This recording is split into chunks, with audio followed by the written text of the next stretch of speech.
Right, Blues fans, here we are after our 1-1 draw this afternoon against Stoke City at St Andrews at Knighthead Park. Only the two blue boys today.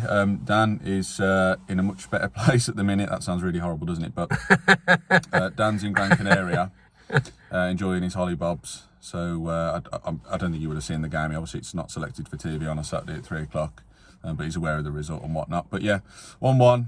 On the face of it, the only positive I'm kind of thinking of is the fact that we're still unbeaten in the last, 4 or 5 games now. Tough side, Stoke. They were pretty low on numbers today, and I think that's probably the main frustration, isn't it? We realistically probably should have put more pressure on them to try and win the game, but we didn't do that. And it looked like the game was going to fizzle out. Obviously, they get their equaliser in the second half, which was an own goal from Phil Neumann. I haven't watched it back. But that was, avoidable really for the most part. But yeah, first half it was a very different first half, wasn't it, from what we've been used to at home games. They had a lot of the ball in that first half, and they were in our half quite a lot. We did have to defend quite deep, and there was some set plays in there and that sort of thing. But nonetheless, we took the lead, didn't we, through Tomoki Iwata. Really nicely worked corner, swung into the back post. Stano heads it across, and Tomo's there to knock it in, so that was fantastic. Going into the second half, obviously 1-0 up. And you said as well, didn't you, Dad? And I agree. Like, we had some moments in the first half as well. Osman had a really good chance. He's going left, and he's tried to curl it to the right, and therefore it's gone in the middle. So he didn't have enough whip on it. And there were moments, weren't there? There was nothing clear cut. We had 6 shots on target, but and based on that, you'd probably think, oh, we should probably have made more of it. So, it's a bit mixed feelings. I'm glad that we're still unbeaten in the last 4 or 5, whatever it is. I'm sure you guys will tell me. But it does feel like we've dropped 2 points, doesn't it? I'd say so. Yeah, I mean, you look at the stats and he says we've had 5 shots on target, they've had 1. I'm not sure if that counts the goal in there. I don't think it does, because that would be us making that error, wouldn't it, really? But yeah, I think when you look at it like that, having said all that, I always thought what they did very well, Stoke, is they stayed in the game. Yeah. They made sure they did what they're always doing in the Championship, which is keeping it tight. Yeah. They conceded a couple of goals against Middlesbrough in the week, but I think when you're playing against that calibre of team who are around the top, you're always exposed, aren't you? But they did it again today. They kept themselves in the game. Yeah. And there's always a chance that something's just going to go for you, which it did. I mean, I haven't seen the own goal from Neumann, but in the reports it just said he unwittingly put it into his own net. So I don't know whether it's just caught him unawares or something. And that's what happens if you don't stretch your lead, if you don't take advantage of the chances that you've had, then the opposition will hit back, and they know how to defend the position. Then, they brought on Aaron Creswell. And Nzonzi's there as well as a defensive midfielder, and they know what to do. Those guys have got a bag full of experience, and they know how to close games down. And Robbins, Mark Robbins is a good manager. He's an experienced manager. He knows what to do. Yeah. Once we'd conceded that goal, I thought we're going to struggle. Yeah. We did. I think one of the things that just seemed to come to me, and I don't know whether it's just my perception or not, but we actually seemed to we lost our momentum when the subs happened. There was a brief moment when we made the subs where there was kind of a few minutes where it looked like, we're galvanised now. Priss came on, and it was John Solis came on in the middle for Doyle. Doyle had a bit of a poor game, didn't he, again today? I don't know what's going on there. But yeah, like you say, after that, we just dropped into our shape a bit, and we just couldn't get hold of the ball. We couldn't hold the ball up anyway at that point. He makes a sub later, doesn't he, where Kyogo comes on for Dutch in the 10, which is a bit of a weird one, because Kyogo should be playing highest. It felt like a bit of a swap of Dutch hasn't got enough in the legs, so he had to make the swap. Yeah. But you're not wrong, Dad. We just couldn't really find a way back into it after that. There wasn't anything. I'm almost surprised by the fact that we had six shots on target, because I'm trying to think, where the fucking hell did they come from? But I do remember there were quite a few opportunities in the first half. On the back of the game, in terms of players, we haven't really talked about man of the match, have we? No. But off the top of my head, to think about it, I think I've got to put Stano in that conversation. Work rate today was fantastic. Got us moving up the pitch really well. Yeah. He looked a little bit more of himself today. Didn't have any clear-cut opportunities himself. But yeah, I think he's probably in there for me. I thought Kyle Wagner had a really good performance once with again. that. Put some excellent crosses in. Yeah. The whip he gets with his left foot. Yeah. And it's a shame we got no takers half the time. Yeah. So he's got to be in there. Any for you? Come off the top. Well, I'd say both fullbacks. I thought Tomo had a good game. He scored the goal. Yeah. I don't think they offered the kind of threat out wide, Stoke, that they have done in other games. And they made an interesting tactical change where Sorba Thomas was playing at right wing back. Yeah, he did. And the blonde-haired midfielder whose name I can never remember, it begins with R, who's a defensive midfield player essentially. He almost seemed to be playing in like attacking midfield. So I don't know whether the Blues were caught out by it, and that's why Stoke had a bit of a foothold in the first half, but it caught me out. I was looking at the way they were playing, I thought that they've done something here. They've changed something about what they're doing to catch us out and give them the element of surprise. And I guess it worked, because in the first half, up until, I don't know, from the 25th minute onwards, I thought that they were the ones running the game. Tomo I played well. Chris Clara was good as well. Yeah, he was solid. In terms of the new players, Solis did come on and he won the ball. He picked up loose balls and stuff like that. But I think he's still getting used to the pace of the game a little bit here. It seemed to bypass him a little bit at times. I thought that Osman, he was direct. Yeah. He was energetic. He was, physical. He won some good fouls as well, high up. He did. No, I know the Stoke fans got a bit upset with him on one or two, especially when one of their players got booked for diving later on. And I thought some of them were soft on him, but there was another one where I saw his feet clearly taken away from him. His end product needs to be better. Yeah.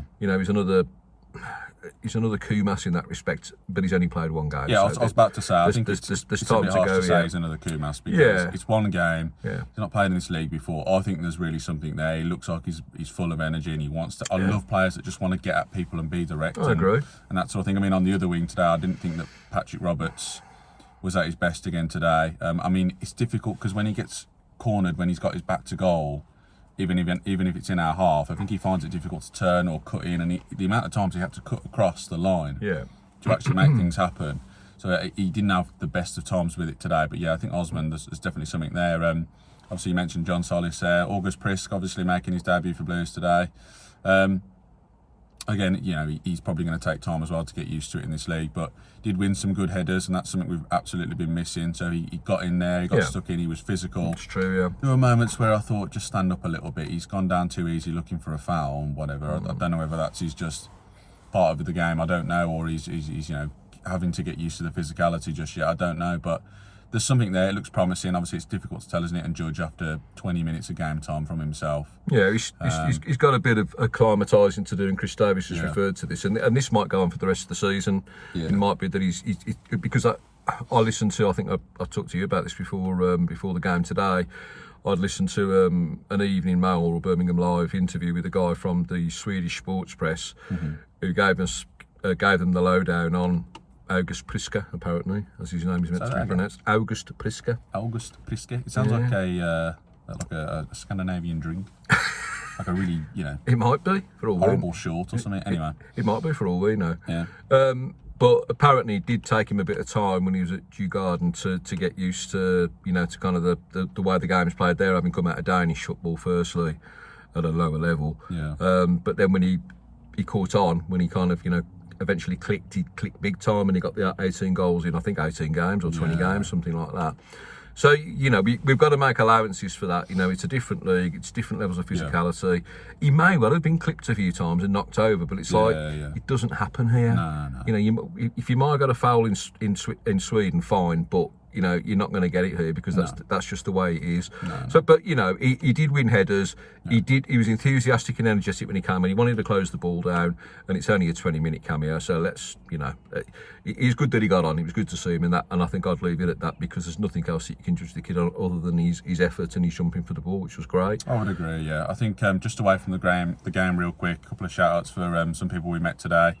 Steve, met you outside just in the what do they call it? The Sports Illustrated fan zone. It's really it's outside the cop anyway. But yeah, it was great to meet you, Steve. Good chat with Steve as well, wasn't it? It was indeed. I just spoke a little bit about some away performances that we've had as of late. And then Anthony, shout out to you as well. It was good to meet you at the end of the game there. I think we shared the same thoughts in terms of it was a bit of a meh game overall in terms of we should have done a bit more with it. nonetheless. A couple of shout-outs for yourself, isn't there? Yeah, so saw Mark again. He's a regular that we see because I think he sits in the same row as us in block 30 of the Cup. So it's good to see you, Mark. Thanks for coming across and having a chat, mate. And then on a one where we kind of shouted out to somebody, and we have spoken to before, is Carl and Alfie from KRO 1875, who's they produce very good match vlogs. And if you want a kind of bit of authentic emotion as to how you feel during the course of a game, it's the best way to do it, isn't it? and I know there are others, you know, but Carl and Alfie do put it across very well. Yeah. So it's good to see you guys today, and it was we had a nice long chat with the both of you. So it was good to see you guys as well. Yeah. But yeah, apart from that, I think there's a lingering sense of disappointment. Yeah, I think you know, against a team that is struggling with injuries. I came into that thinking this is an opportunity, and I feel like it's one missed. You know, and we needed to be more than one goal in front. Yeah. They don't score a lot of goals, but unfortunately, you give them chances at set pieces, and they're always going to be a threat.